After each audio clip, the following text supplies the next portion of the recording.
Bentornati sul canale, dalla Fara, da Fuz e da Griselda. Oggi affrontiamo un contenuto un po' diverso dal solito. Facciamo la recensione di un libro.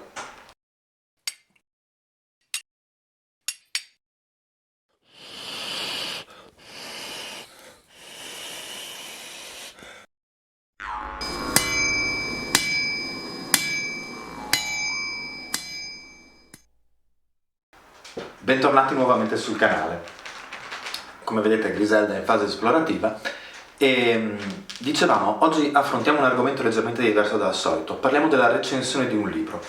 Prima di affrontarlo direttamente vi ricordo di mettere like al video se vi è piaciuto, di iscrivervi al canale, spuntare la campanellina e se volete supportarci trovate i link Patreon sia in descrizione al video che nel leader del canale. Se poi volete essere informati maggiormente sulle nostre attività, non dico quotidiane ma più frequenti rispetto ai video, mi raccomando Facebook e Instagram, basta cercare La Fara, ricostruzione longobarda. Torniamo a noi, torniamo al nostro libro. Allora, il libro è questo tomone qui, che potete vedere non è esattamente un tascabile. Si chiama Il Barbaricum, una periferia che si fece centro.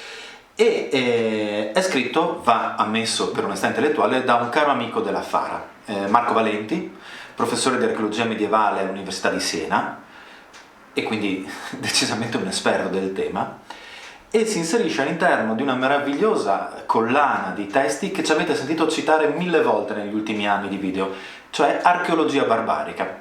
Questo è il quinto volume di Archeologia barbarica, ed è uno di quei volumi che, volendo parafrasare una vecchia critica letteraria legata al Signore degli Anelli, d'ora in poi fare in modo che il mondo dei ricostruttori germanici e altomedievali si divida fra coloro che hanno letto il Barbaricum e quelli che lo leggeranno. Questo non vuol dire che non debba essere interessante anche per altri, anzi non è un libro scritto per ricostruttori, è il frutto di anni di lezioni del professor Valenti, di Marco, racchiuso in un unico tomo e che può essere allo stesso modo affrontato da un appassionato con una preparazione però di base, certo, ci vogliono degli strumenti per affrontare un testo del genere, o utilizzato come manuale universitario da uno studente. Ecco, all'interno possiamo osservare e conoscere tutto quello che normalmente, soprattutto dalla storiografia italiana, che è romanocentrica e italiocentrica, viene lasciato in disparte.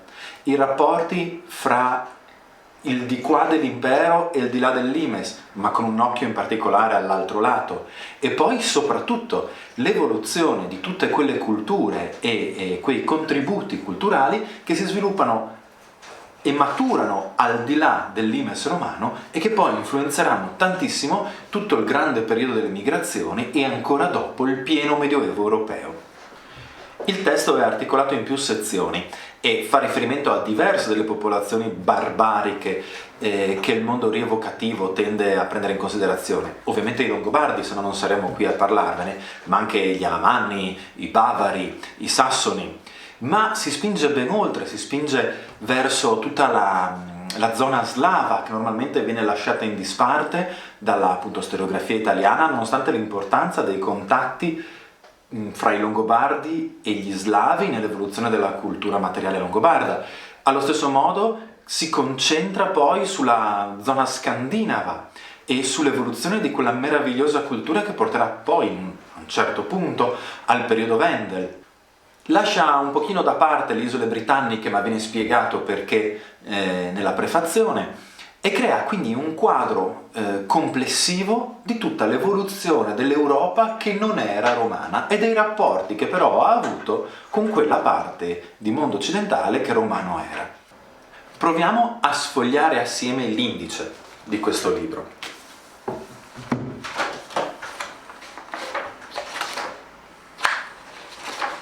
Eccoci qua. Scusate lo sguardo da talpa, ma come chi mi conosce nella vita reale sa, sono miope, ma ogni volta che utilizzo l'anello luminoso per i video mi viene fatto presente che il riflesso è fastidioso, quindi sono senza occhiali. Allora abbiamo i barbari in senso lato, poi Occidente e Limes, Al di là dell'Imes, elite, società funerali, insediamento e gerarchie sociali, verso un sistema mutato, una società complessa dalla Danimarca alla Norvegia tra V e X secolo.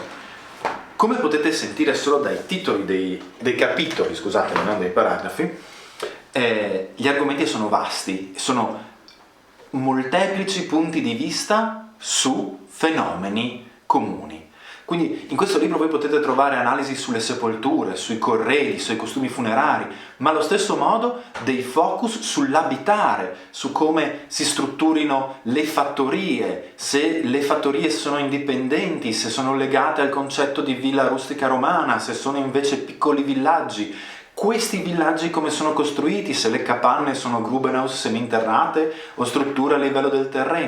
E il tutto è sempre poi mostrato, spiegato, con delle meravigliose tabelle riassuntive di fine capitolo. Vediamo se adesso riesco a trovarne una a caso. Ecco, per qualsiasi argomento, per qualsiasi macro argomento, ben inteso. Tutto questo senza dimenticare la critica e l'analisi alla storiografia dell'ultimo secolo. L'autore, pur dichiarando le proprie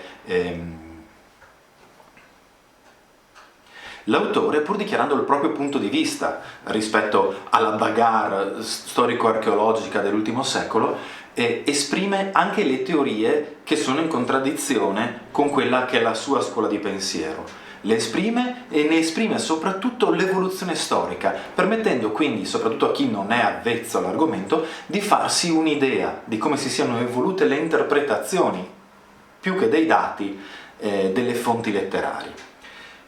È un libro impegnativo, non è un libro semplice, nel senso che non è un romanzo, per quanto alcune parti di questo libro si leggano con la fluidità di un romanzo, si voglia sapere cosa succederà dopo. È un manuale, è un tomo importante, ma è una pietra miliare per chi voglia conoscere meglio il mondo barbarico e l'Europa in senso lato alle sue origini. Di conseguenza, può sembrare un pochino classista, me ne rendo conto, ma chiunque si arroghi il diritto di fare il divulgatore anche semplicemente in abito storico alla Fiera della Salsiccia, se si occupa di popolazioni barbariche, se si occupa di periodo delle migrazioni, non può tralasciare questo meraviglioso volume. Ora, io all'inizio ho premesso che l'autore è un amico della Fara, un amico mio personalmente. Ci tengo a dire che questa analisi non deriva da piaggeria.